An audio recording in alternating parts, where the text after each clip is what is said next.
Hi, everybody. Depending on where you are, good morning or good afternoon. We are pleased to provide this second webinar in partnership with the NAIA titled How to Determine Your Professional Fit. We have an incredible panel for you today with representation and experience at all NCAA divisions, NAIA, junior college, HBCU, and so on. So we are jam-packed.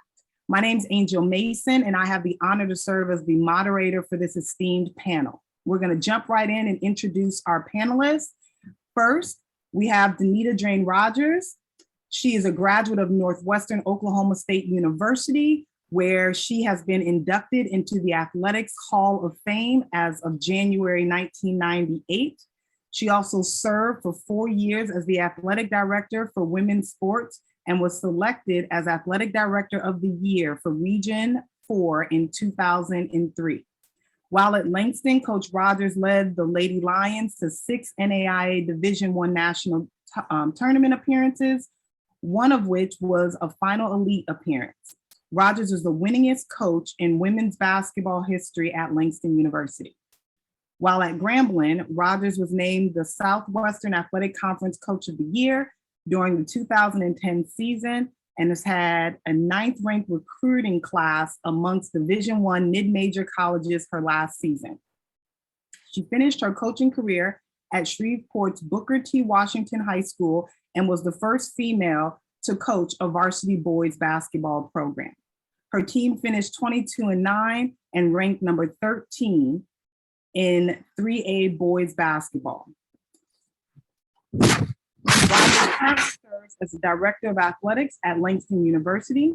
She serves on the NAIA NAC Committee, Moaa Legislative and Governance Committee, and the NAIA RISE Committee.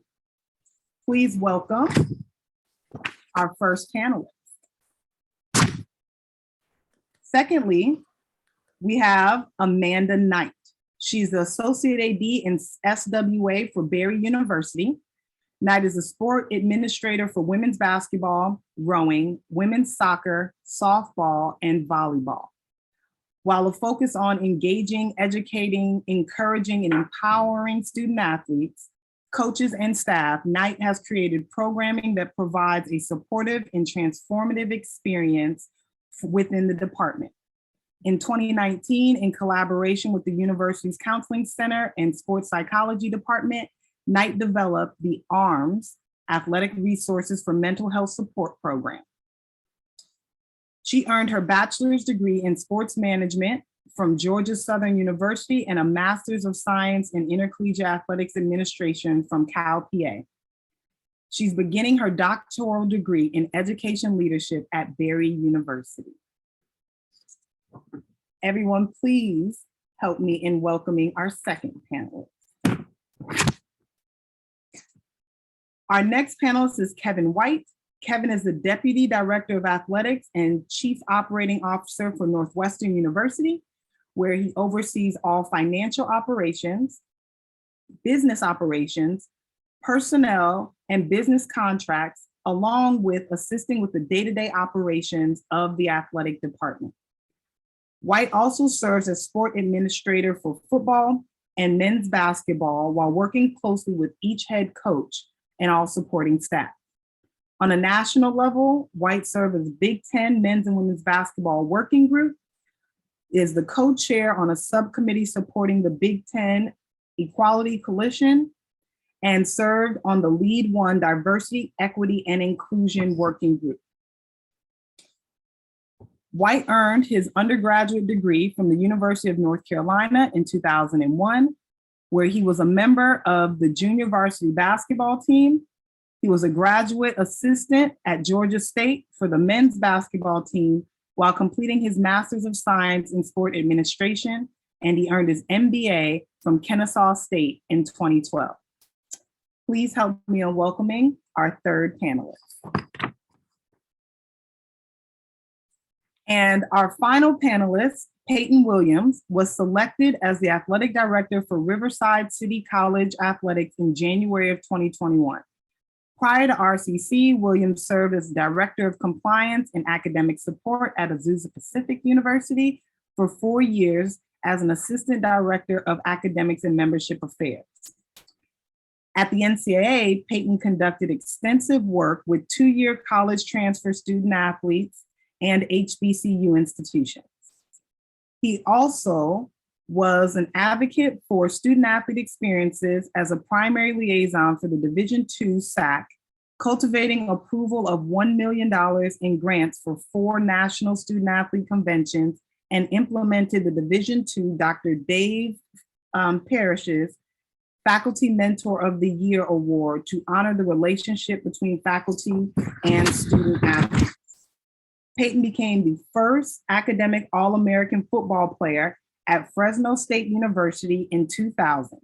He went on to play 3 years of professional football, spending the 2000 and 2001 seasons in the National Football League with the Indianapolis Colts and Pittsburgh Steelers, and the Canadian Football League's Stampeders in 2002. Following his football career, Williams graduated from law school at the University of Minnesota and worked for 3 years as an attorney in Bakersfield, California. Please help me in welcoming our final panelists. So we have an incredible group of people here. And so I want to start with a little bit of housekeeping. If you have questions, please send me a direct message in the chat, and that would be to Angel Mason, so that I can separate those out from all other correspondence that's taking place. So we're going to jump right in because you're here to hear from these people. So I want to start out by asking each of our panelists to just give us a 2-minute synopsis of your career path that has gotten you to where you are today. And we will start with Danita.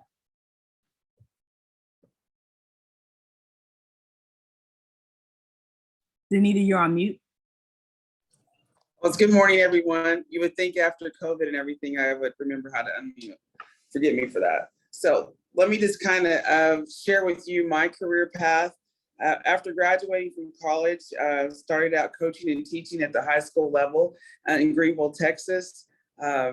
Having all the lesson preps and all the organization, I actually had a superintendent that talked to me one day. I said, I've been coaching and teaching for about 2 years. And he was like, I think it's time for you to go get your master's. I think you ought to get it in administration. And I was very blessed to have some people that saw some talent in me, maybe that I didn't realize myself. And I did go to get my master's at Texas A&M Commerce in administration. And then little did I know that it would open the door later on to my current job as a director of athletics. But after leaving the high school level, I went to Langston University, started coaching there as a head coach at the age of 27, coached there for 13 years, went to Grambling State University after that as the head women's basketball coach, was there 4 years, and then went to BTW and was the head coach for the boys, which was a very unique opportunity. And one of the things that I really felt helped kind of shape, I guess, my mentality moving into administration here at Langston, believe it or not. I learned a lot. When you get ready to have positions such as that, there really weren't a lot of people for me to turn to look at what are the tenets, what needs to happen for me to be a female coaching young men. And one of the things that I learned is that, I was going to treat them similar to I did all my athletes. Now, there were things that were different. Ironically, it seemed to be something that everybody wanted to hear about. And I had all kinds of questions. I probably had more media attention coaching those young men than I did of all my college career put together. But it was a very unique experience that I also think really helped prepare me for my work at Langston. After those 3 years at BTW, I went on to take the position as director of athletics at Langston University. And that's where I am now. I have the opportunity to to teach at the only HBCU in the state of Oklahoma. And we are the closest HBCU to the West Coast. And we are a member of the NAIA. Thank you, Danita.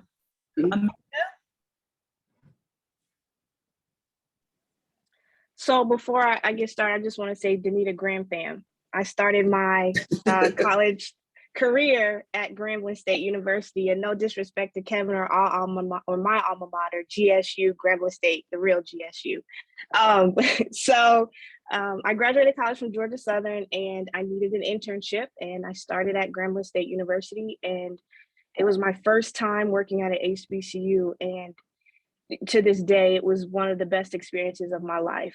It was the first time that I was ever immersed in Black culture and my people, just because of where I've grown up.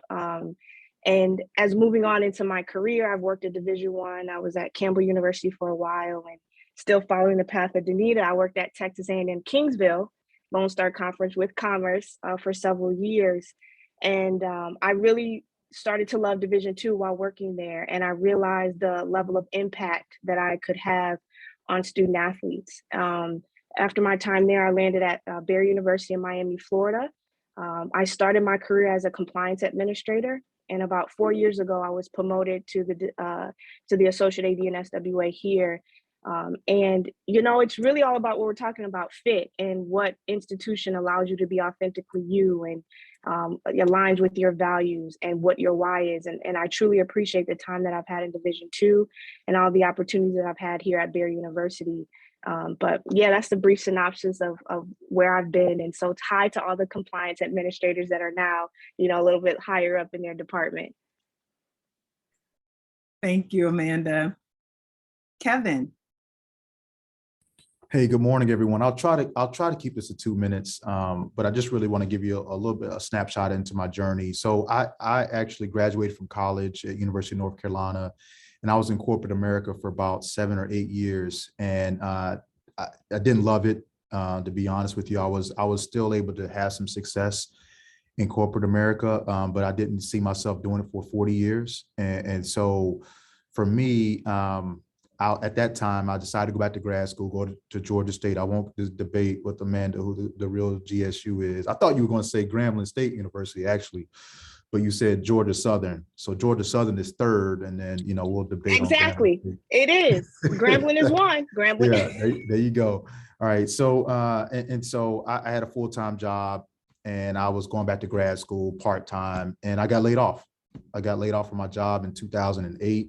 That's when the housing bubble, the recession hit, and it forced me to follow my dreams. And I'm thankful that it did, because I don't know that I ever would have stepped out of my comfort zone and really went back into collegiate athletics, because it was scary to say I was starting over. So I started out at Georgia State in grad school as a graduate assistant. I thought I wanted to be a basketball coach, and for when I got done with grad school, wasn't able to get a job. And so I think the Lord was pushing me towards administration, right? And so I started out at Georgia State as a travel coordinator. So I did all the travel for all of our sports and our recruiting travel, and basically starting at the lowest person in the athletic department.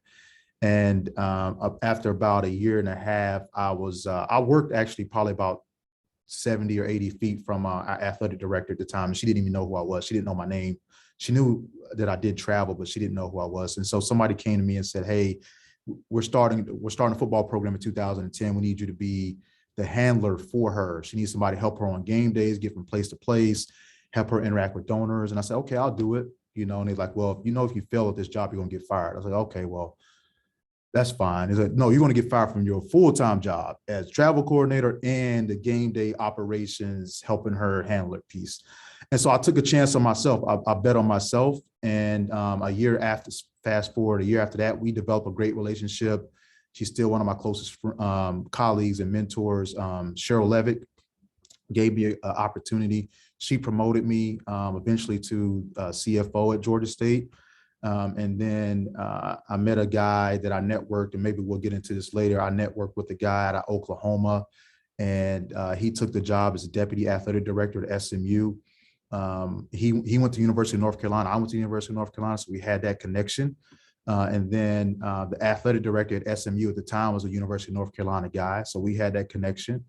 And they basically hired me without interviewing anybody else or interviewing me for the job at SMU. But I had to do a great job at where I was at Georgia State, kept my feet on the ground, was trying to focus on just being at Georgia State for 6 years. And I got an opportunity to go over to SMU and be their CFO, and which later turned into a chief operating officer promotion for 3 years. And then I was fortunate enough to come work for Jim Phillips at Northwestern here in the Big Ten. He hired me. I worked for Jim for 4 years. And I work for Dr. Derek Gregg right now, been with him for about 8 months, who came from the NCAA office that was at Tulsa. And so I serve as I served as the CFO, but I just got recently title changed here at the beginning of the school year to Chief Operating Officer. So for me, long story short is don't be afraid to follow your dreams and, believe in yourself. Thanks. Thank you, Kevin. And last but not least, Peyton. Hello to everyone. Thank you to Angel and to Moaa for allowing me the opportunity to be part of such an esteemed panel. And it's great to see all of the faces and names, and all the people who are here are superstars in their own right. So all the folks that I know and love from the past and this journey in athletics administration, great to see all of you. Really quick, had a chance to be, fortunate enough to get a scholarship to Fresno State, because all of that was last minute. I basically beat out another kid because I happened to go to class on the day when the coaches came to visit after the recruiting trip, and he didn't. He ditched at his school. So that's what it came down to, is basically a coin flip. But what you do with that coin flip is the key. I think the key to where I'm at now is a difference between liking something, loving something, and having a passion and being willing to sacrifice for it. So I loved being a football player, but that ended. I had a career-ending injury. So got a football card at 21, and then career-ending injury by 22. Worked a little bit in social work, in education, substitute teaching, trying to figure out what was next, whether it's going to be coaching or law school. I was a undrafted free agent. I'm much taller on Zoom, as people who know me can attest. So it was a surprise that I was able to make it to the NFL, and then probably not so much of a surprise that I got beat up when I was in the NFL. I was on my way to law school before I made it, turned down going to law school to do the pro part, and then came back, went to the University of Minnesota. I liked being a lawyer. I was very good at it. Did education law, did family law, but I didn't have that passionate draw. And I found that as I was mentoring young people in Bakersfield, California, and helping kids get from high school or junior college to the NCAA. While I was doing that and being one of those annoying people in the public that call the eligibility center or call the NCAA hotline and try to figure things out, it turns out one of the people that was handling a question for me was someone that I had met through being in law school and through the NCAA leadership forums. And so she's like, a lot of this stuff. Would you work here if you have the chance? That ended up working out for me. Went to the NCAA and worked there.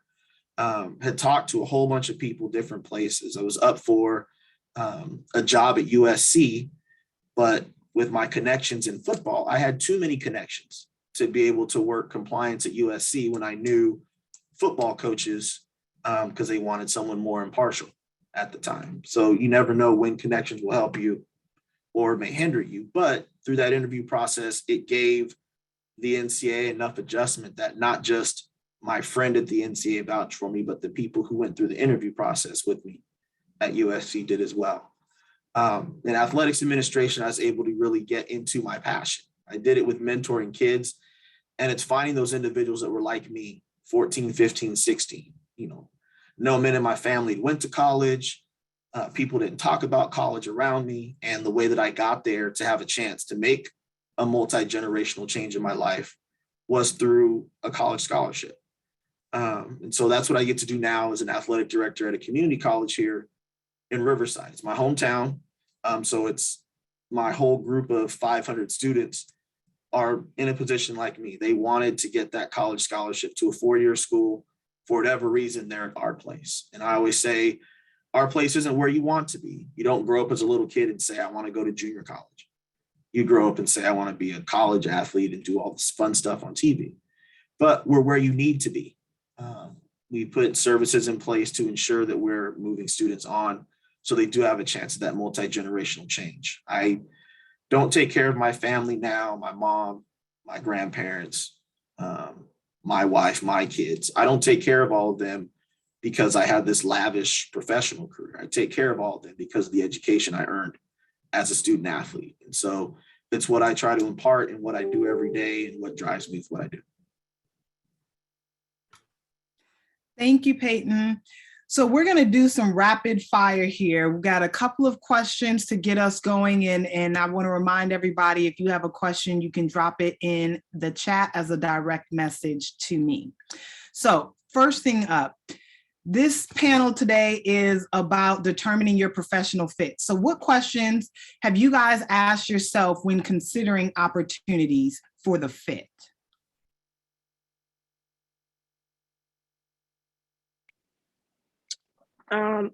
So for me, the most important things is, depending on your position, is what are the values of the institution?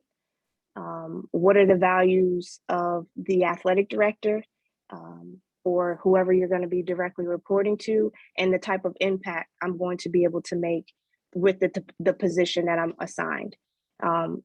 Values for me is very, very important. I know the things that are important to me. I know the things that need to change. So I may not work at an institution that isn't about, social justice or equity.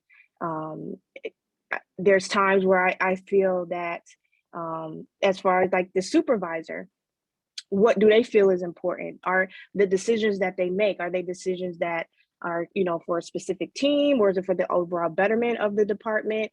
Are they fighters for the athletic department? I'm always about what's right. A lot of people who know me will say, "Oh, Amanda, you're such a fighter." And I believe that it's important for us to fight for what's right, especially as it relates to our coaches and student athletes. The most important thing for them is that they have a great experience. Coaches stay longer, student athletes are happy, and they can turn into potential donors later in the future.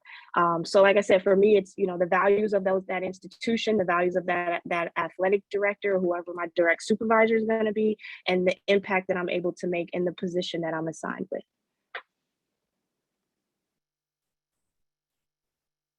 Can I just piggyback off what Mandy said? I think everything she said was spot on for me too. The values piece is so important.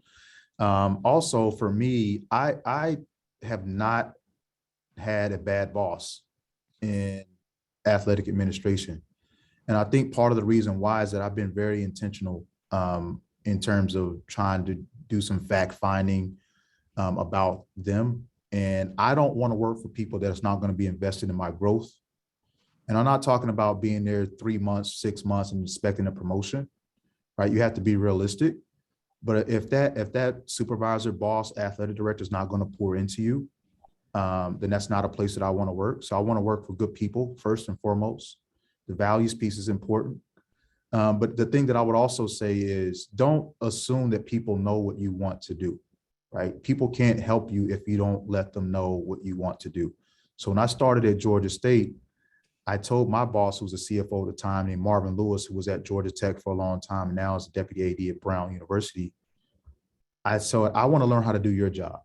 But this is the deal. I want to master my job for the first 18 months that I'm here. And what I need from you, if you're willing to give it to me, is from 8 to 5:30, I want to do my job and focus on my job only. And 2 or 3 times a month, I want to see if I could come in here from 5:30 to 6 o'clock and ask you, about your job. If you could teach me something 2 or 3 times a month, right? And he agreed to that. And so that was something that he wouldn't have agreed to it if I didn't take the ownership of my own professional development. So that's important. And those are things that I evaluate along with family fit. And if it's a good fit for my family, all those things, just to add what Mandy just said. Thanks. So Kevin and Amanda, you both mentioned values. So how much value do you think, or any of you think, that people should put into division, governing body, rather it be NAIA, NCAA, NJCAA? How much value do you think people should put into a level or an association with a governing body? I'd like to comment on that one. So I would say I have not been an administrator at the NCAA level, just only coached there. But one of the biggest differences, I think that some people sleep on the NAI sometimes. If you're going to be an NAI administrator, I really feel like, especially young people getting into the field of athletic administration, should consider the NAI. The smaller schools, you have an opportunity to have your hands on a lot of different facets of being an athletic administrator.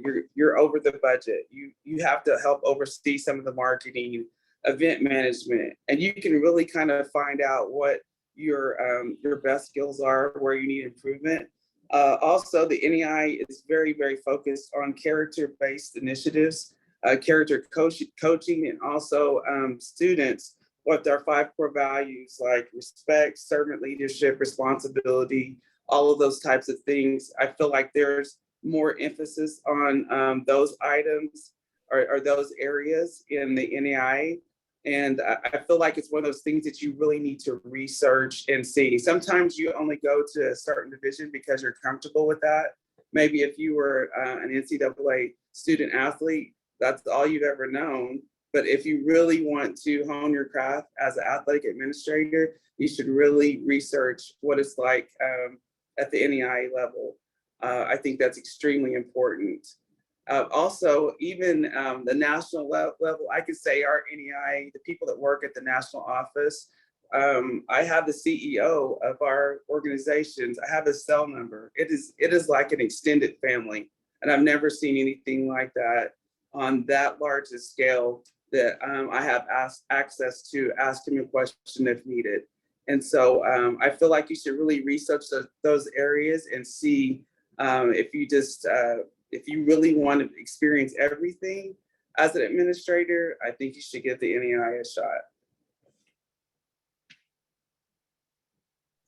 Yeah, where I'll share in that area is working at the NCAA, and in the roles that I worked in, I was able to work with or visit campuses at all different levels. But if you don't have that sort of connection where that just works in with your job of looking around your area to visit those campuses, to shadow those campuses, break bread, have lunch, coffee with individuals that work at those locations, just to get a better glimpse of what those experiences are like. Being in Southern California, I was able to do that well just in connection. I mean, Angel helped me move when I relocated from the NCAA out to California. And she worked at a Division III nearby. So there would be times that I'd go visit Pomona and just see what life was like on campus there and be able to compare that to being at Azusa Pacific, which used to be an NAIA school, moved to Division II, still scheduled some NAIA teams in sports. And I talk with those administrators, and you learn and kind of try to gauge that balance of, hey, I have these beliefs. I'm someone where I have to be tied in with my faith. I have to be tied in with my family, with my wife and 3 children, of making decisions. I want to be at a place that, honors equity, looks at integrity, expects certain things out of an athletic department. Those are things that you want to find yourself gravitating towards. If you're a problem solver, how do you want problems solved? Everybody says they want to solve problems, or they're a problem solver. Are you solving problems to get rid of them? Are you solving problems to improve the situation? Are you only solving problems to make sure you win games and keep people happy? Or are you solving problems to improve students or to improve campus? And look at those departments and see how they handle their problem solving. What are their terms they use? What's the culture that they have? Those are all things you want to think about at the place you're at and in your journey. I mean, Division I, everybody has bottom lines. They get tighter. Kevin mentioned, shoot, you mess up in this job and you're losing this job and your overall job. Sometimes that's not the setting for other places. It's learn as you go. Sometimes you're dealing with faculty members that are your coaches. So Can you fire a faculty member who's tenured just because they're 3 and 22? Or can you only fire them if it turns out their students aren't graduating, or they're in place por vita, and you have to just navigate that plan with your boss? What if your boss changes all the time? One time you're supervised by a dean, next time you're supervised by a vice president, sometimes you have a dotted line to the president, and the president gets changed. You have to try to figure out all of that with research, like everyone's talked about, but really knowing where you're headed is going to be key in what you're looking at for divisions, because big time is what you make it. We have a great athletic department at Riverside City College, a strong tradition. You know, if you got people looking for talent, don't have to go to the transfer portal. You can come check out junior colleges left and right, and you'll get students who are eager to learn and eager to have an experience at your campus. But you have to know what you're comfortable with. If you're not comfortable doing laundry and wiping up floors and being the first person there at 5 a.m. and being the last person gone at 10, and being security, vendor, COVID check person, mass police, referee, escort, and everything else, you might have to look at where that goes for you and your career path. If you're like, I love numbers and want to solve problems, head that way. But knowing who you are, your why, before you jump into anything will make your experiences better than chasing logos or chasing salaries. Can I add something on to that? I mean, I think what Danita and Peyton just alluded to is very, very important. I mean, you have to figure out where you want to be. Don't fall in love with the glitz and glamour of the biggest school that's always on TV, the Power 5 school. You don't fall in love with that. I'll tell you the biggest benefit to my professional growth is that I started at Georgia State University when we didn't have a football team. I went to the University of North Carolina. Had I taken that same job at University of North Carolina, at those big schools like that, people don't leave. They don't leave. So there's not a lot of upward mobility opportunities to grow. And I can tell you that people, I started in this business in 2009 full time. There's still some people at University of North Carolina doing the same job from 2009, and they haven't gotten promoted once. You know, because it's just so hard to move up. And the thing about that too is I can go over to my business office person here. We're in the Big Ten, Northwestern's in the Big Ten, right? And so in the Power 5, and I can say, for the most part, if you ask them a question, what are you going to be doing on April the 7th? And they can say, what day is April the 7th? That's a Tuesday. All right, I'm going to be doing this, this, and this. It's because it's so regimented. And to the earlier points, they don't get a lot of flexibility to do other things or to learn about other areas unless they're very, very intentional about it, but it's not going to happen organically or naturally. So if you think you want to be in the business office and you're spending the last 5 years in the business office, no, I think I may be better in student athlete development. I think I may be better in academics. You probably won't get that opportunity at a bigger school. And that's where it's beneficial to go to other schools where you feel like you get an opportunity to get a broad base of experience. You can figure out what you like to do, what you don't like to do, and then you can kind of start to chart your career path from that point forward. So don't fall in love with the big names, and that's not where everybody fits, and that's not where everybody belongs, and that's not where everybody's going to be called to. Go wherever you feel like you can make the biggest impact and where you're going to be happy. Angel, I just want to add one more thing. And I really like that question because there is so much, whether it's bias or unconscious bias, conscious or unconscious bias within athletics. And we talked about the different, divisions and organizations, but even if we just stick to the NCAA, how it relates to HBCUs and PWIs or Hispanic serving institutions. I've had some of my dearest friends, it took them years to get out of an HBCU because they're looked upon differently. When we're talking about the level of experience that you want, that's another way to get that. That's where I started. And I hope one day I can go back to an HBCU. And I say that to say environment is also important. What type of environment do you succeed in? Do you feel powerful in? Do you feel like you can be yourself in? And I think it's so important, as what Kevin was saying, is like you can, but if money is important to you, if the big name is important to you, that's fine. That's what's important to you. But, I think all of us will really urge everyone just to kind of step away from all of that and see the level of impact, as Kevin was saying, that we can make at these other institutions that may not be the big name, may not have all of the money. It could just be a better environment. And so I think that's also really important, that when you're in the position of hiring, you are intentional about reviewing resumes, because just because someone was at an NAIA or a JUCO or an HBCU or a PWI doesn't mean that they should get the job or they shouldn't. And I think that's also very important, because as we move up in these leadership positions, we do have the ability to hire those folks and open doors for people who may not have that same opportunity just because of where they've worked in the past. Angel, have one final thought on that, if I may. Also, a real honest reflection with yourself about, now we know she alluded to money might be one of your whys, but what can you accomplish at that new school that you can't accomplish where you are?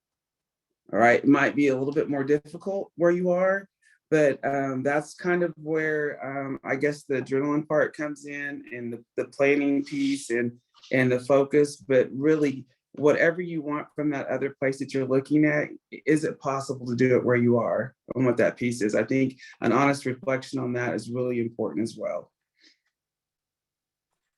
So, Danita, it's like you're reading my mind as we transition to the next question. Have you had an introspective conversation where you've questioned staying in athletic administration?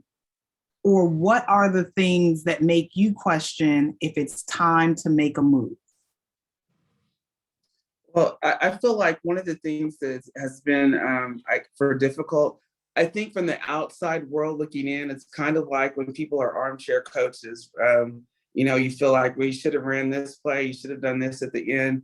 And I feel like when you're doing your job right as an administrator, hopefully everything is rolling well. Your student athletes are doing well and feeling, I guess, that those personal touches from what you have going on in your program. But sometimes it's only other administrators that understand the work and the sacrifices that you do. And sometimes that gets very difficult. And I feel like that's probably one of the biggest evaluations. Like sometimes you're just absolutely exhausted. And that's one of the things too. I can't speak for being an administrator at the larger schools, but I know that on our level, I have 3 sports going on, and it's important that we have an administrator to every sport in case something happens. And on my staff, I have assistant athletic director and compliance. I have my SID, myself, and my administrative specialist. We kind of take on some of those roles. And so that's a lot. We have a lot going on, and we don't have a huge staff to help out with those areas. So sometimes it's just exhaustion and needing some rest, that like, hey, I'm doing horrible at work and life balance here. But it's just, my biggest thing is like right now, as an administrator, my wins and losses come differently. So I'm an old coach, and I still look at it like that. At the end of the year, June, our fiscal year starts in July, I'm evaluating myself. So I feel like I had a 20-win season. So I feel like I went deep in the tournament. All right, if I didn't get to the tournament, I need to look at some other things. And now with COVID, I felt like I had a 500 season or something. But it's one of those things that you have to constantly be rebuilding yourself and putting yourself in a position to be creative. So that was one of the things that I asked my president before I took this job. I was like, I think outside the box, and I can't be confined to, although I can handle structure, but I'm liable to pull something out of the air and like, hey, I want to try this. And he's always been down for whatever I wanted to try within reason. But I have to have somebody and be surrounded with the people on my staff think outside the box. with solutions. So I feel like that creative mix and all helps me to stay in it. And I'm super competitive. And when something gets me down, I got to figure out a way that I can't let that happen, and try to over prepare. And you're always trying to look at all the things that could potentially happen so that you can prepare for it, but always being able to pivot right when necessary if things didn't go the way you planned.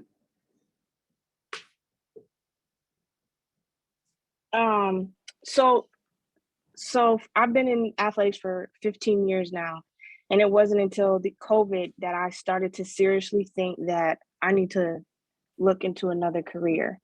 And not because of athletics, but just because of how higher education was changing, and knowing how a lot of institutions, especially at the level that I work at, look at athletics. And I started talking to my sister and some of my friends, and I had a hard time really thinking, like, I know I've done a lot of stuff, but is any of that transferable to, corporate America?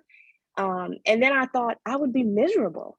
Like, I would really be miserable outside of what I do, higher education and college athletics. So yes, one time as far as like leaving the business, but when it comes to leaving like the institutions, I actually shoot on a call Tara Davenport. Every school that I've left, I had a gut feeling that I felt like I had done all that I could do there.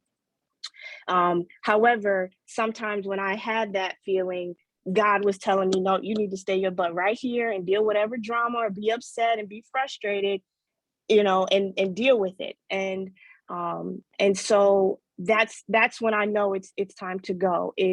And does that opportunity open the doors? And when I left Campbell, I was like, you know what? This is just not where I'm supposed to be anymore. Same thing when I left Kingsville. When I was here at Barry, it's the longest institution I've ever worked at. And I had an opportunity to leave 3 years in, and my gut was saying, Amanda, it's not your time yet. You still have more work to do here. And I think that as a lot of times we're in situations, especially since we can't control, since, if we're not the athletic director, even if you are the athletic director, you still have a boss, you have to talk to yourself and say, do I still have work to do here? I know some things may be frustrated, whether it be my salary, whether it be my supervisor, but what is my why? As Peyton was talking about earlier, what is my why? Why am I here? And do I still have work to do? And if the answer to that question is yes, then do the work, stay there, but know that eventually, whatever higher power you believe in, other doors are going to open, and you'll feel it when it's time to go. I want to ask a real tangible question. I want your top two. All right. So be prepared to unmute. Top two skills that you believe are important for longevity in the field. Integrity and adaptability. I think we've talked a lot about values and your why, but it's being true to doing the right thing, even when it's really, really tough. And there's countless ways to try to find ways to not do that tough thing that is the absolute right thing to do. And you know it in your heart, mind, soul, spirit. You have to be able to push through and do it, no matter who's going to come down on you, push down on you with what's going on.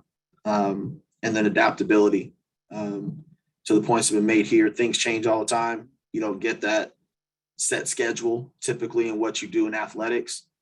So you have to be adaptable. And then things change at the drop of a hat, whether you're talking about COVID or anything else. When I was at Azusa Pacific, a lot of people, if they know Azusa Pacific, it's Christian Okoye for football, or maybe Brian Clay or something else for track and field.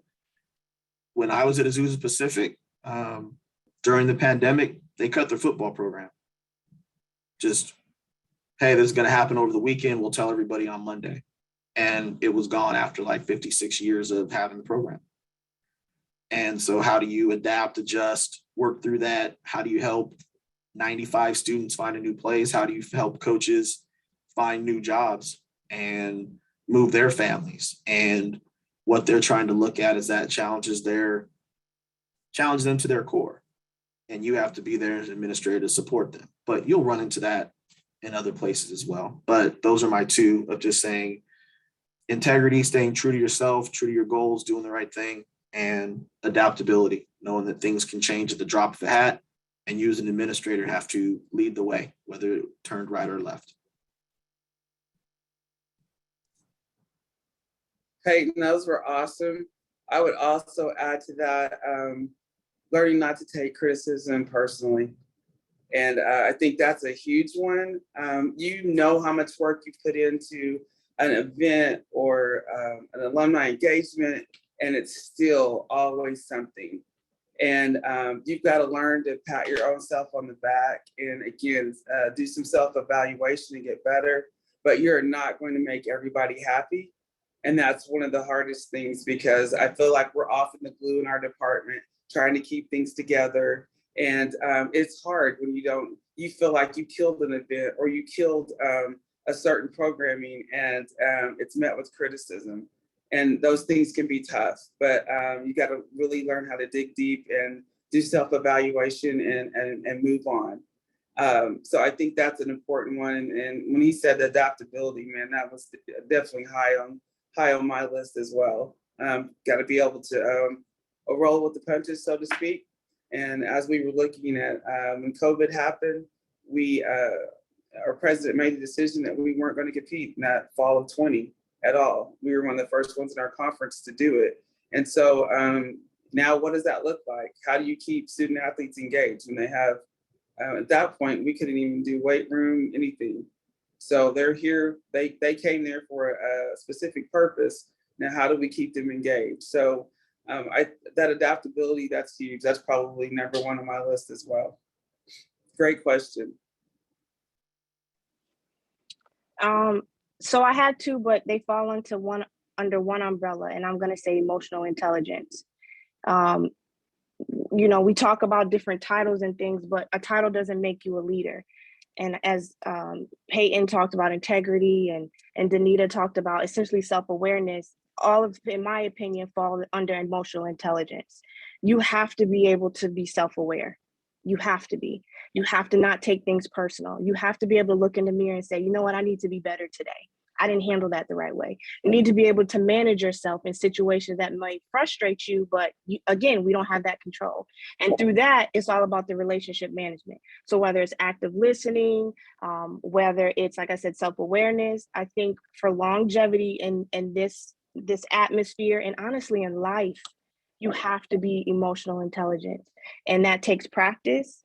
That takes doing a lot of self-assessments and being open to changing. Like Payne said, not just adaptable because of your environment has changed, but you need to change sometimes as you grow and mature. So emotional intelligence would just be the one that I would say. I think all of those are great, and those are all things that I would have said as well. I think the ability to see the big picture is important. I think sometimes we can be myopic in terms of how we look at things. And as you continue to grow in this profession as an administrator, especially if an athletic director is your final destination or goal, then you have to be able to see the big picture. Because coaches will come in, they'll just talk about what's good for their program, right? But you're thinking about all 19 programs, if I'm taking Northwestern into account, all 19 programs and all of our student athletes, not just 95 football players. And then the second thing I would say is you have to have a good relationship with your coaches. You have to have, but you also have to not be afraid of having difficult conversations. I mean, as a CFO, the chief operating officer here, I mean, I've had to have countless conversations with coaches in terms of their contract negotiations. And it can be intense for them, not intense for me, but I have to remind them this is not personal. Well, I feel like I'm valued at this, and you only want to pay us this, and it's not personal, but at the end of the day, we got to continue to work together after we negotiate that contract. We have to work together. We have to have a good working relationship. And so when you have a relationship with people, you could give them feedback, and some people may still take it personal, but some people may not if you have a personal relationship with them. So it goes back to what Danita talked about, having just trying to make sure that you have relationships with people. And those are the things that I would say. And obviously the last thing is it has to be student athlete focused and centered. your decisions should be. And if they are currently, they need to continue to be that way. So don't ever lose focus of why we all have jobs and none of us are playing and competing anymore. And it's to here to support our student athletes. Thank you, guys. So I have one final question before we wrap this up, and this is specific to HBCUs, which has been mentioned a couple of times. What has made working at an HBCU special to you, and why do you think people should consider it?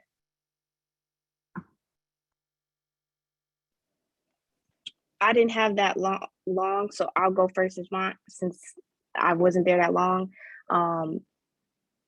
There is nothing like it.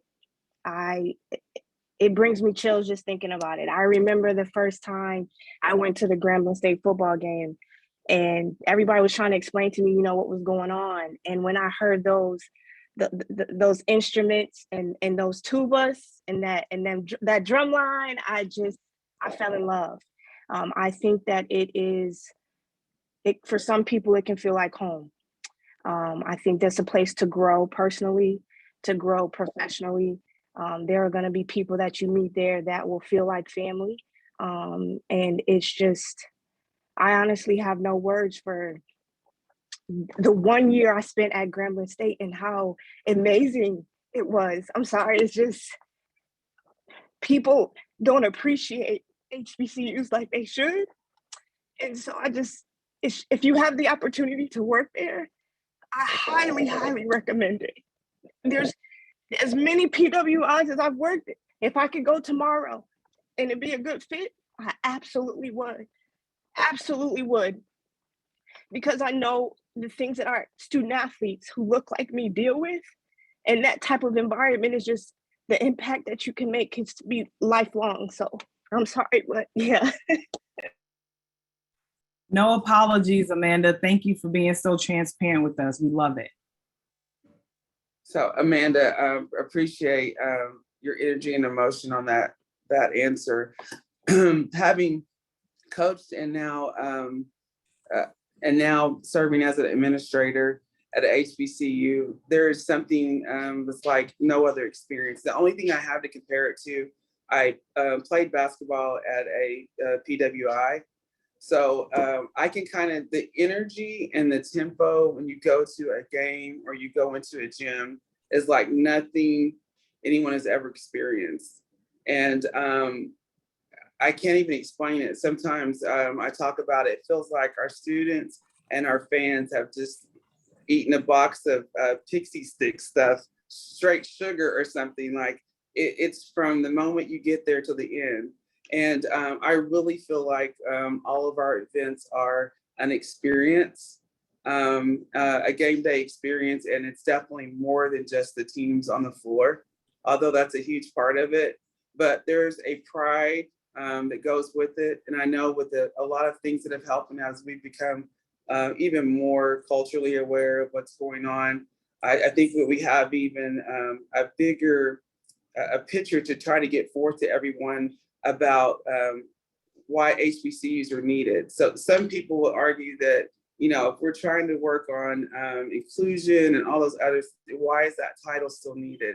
And you have to really teach your student athletes, and the public for that matter needs more awareness about why we have HBCUs, because there was a time when African Americans could not go to a PWI. And so I think it's important, the history of that fact. And we know now that just because you're HBCU doesn't mean that any ethnic group is turned away. That's not the case. But we definitely celebrate our roots. And I feel like there's no other place for a student athlete, faculty, administrators as well, to get that type of experience where your culture is embraced every day. And I will say it's a whole nother webinar when we look at the pieces of HBCUs. We compete in a conference with predominantly PWIs. So that's a whole nother dynamic there. But I feel like there's a lot more pressure whenever for HBCUs to be represented well in those type of situations than necessarily where you're at the SWAC where everybody's at HBCU. That is a total different dynamic, but that's a whole nother webinar. But yeah, very, very happy. Nothing like a HBCU. Thank you guys for your comments and for your transparency. We have a couple of minutes remaining. And so I first want to drop in the chat our survey from this webinar. So if you guys can please continue and complete that, as I want to hit a couple of the notes that were shared from our great panelists when we're talking about identifying your fit and things for you to consider. You know, NAI, HBCUs, they're providing a lot more access and a level of responsibility. So as you're thinking through the things that are important for you, visit institutions that are in your area and see what different questions you can ask that helps you identify what might be a great fit for you. Big time is what you make it. Define your own big time. And this leads right to knowing your why. Why are you in this business? Why are you staying in this field? Why are you showing up for your student athletes and for your colleagues? You need to have some conversations with yourself as to what your why is. And that should lead the way in which you define your fit. Top skill sets: integrity, adaptability, not taking things personal, right? Criticism can only help you get better. Take from it what you need and leave the rest behind. Having emotional intelligence, seeing the big picture, right? You have to be able to think holistically. Relationship building and being comfortable with having difficult conversations and being student athlete centered. We are in this business for the work of serving student athletes. Without them, there is no need for us. And when you have the opportunity to engage with other people, network with them, you know, build some common ground, do so, right? That leads to many opportunities for even our panelists here. And it is very important to determine, what do you see with your why as the importance of your level of impact? What level of impact are you looking to have, and what do these different opportunities that are coming in front of you provide you with that? And everyone that has seen the potential in you, make sure that you're taking the opportunities when you have the time to see potential in others, regardless of what type of institutions they may be affiliated with. Look at the work and the responsibility and the accomplishments that they've had and how that can serve your institution. So I want to thank our panelists for being with us today. I want to give the opportunity for maybe one or two to be able to give us a closing word to inspire us through the rest of the day and how people continue to work on determining their fit. Ooh. The one thing I'll say that came up when I talk with folks, I say, especially with COVID, the most important ability that you can have is availability. So take care of yourself and your health. Those times when you do get overworked, which will happen, find those ways for you that help you stay centered and stay healthy, and find time for yourselves, because your excellence will shine when you are at your best health-wise. So just make sure that you're doing that. All of you are brilliant in getting to this point. Take the time to care for yourself so that brilliance can shine through. I'll end with take the time to pour into someone else, and help be that person, the mentor to someone, to, if they're having questions about athletic administration, that you provide opportunities for them to shadow you or to help to learn before they decide to dive all the way in. So I would say all of us can reach back or go back to that one person or persons that helped pour into us, that gave us a little push that we need and support we needed. And so just be mindful of who that person in your life might be now or that will be in the future.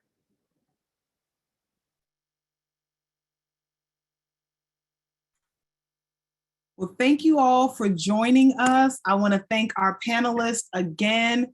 Please feel free to reach out to Moaa. If there are other things that you think are important, please complete the survey. This helps us provide you guys the content that you find to be important for your professional career and how we continue to serve our membership. I want to thank the NAIA in partnership with putting on this panel, and everyone have an amazing day. Thank you so much.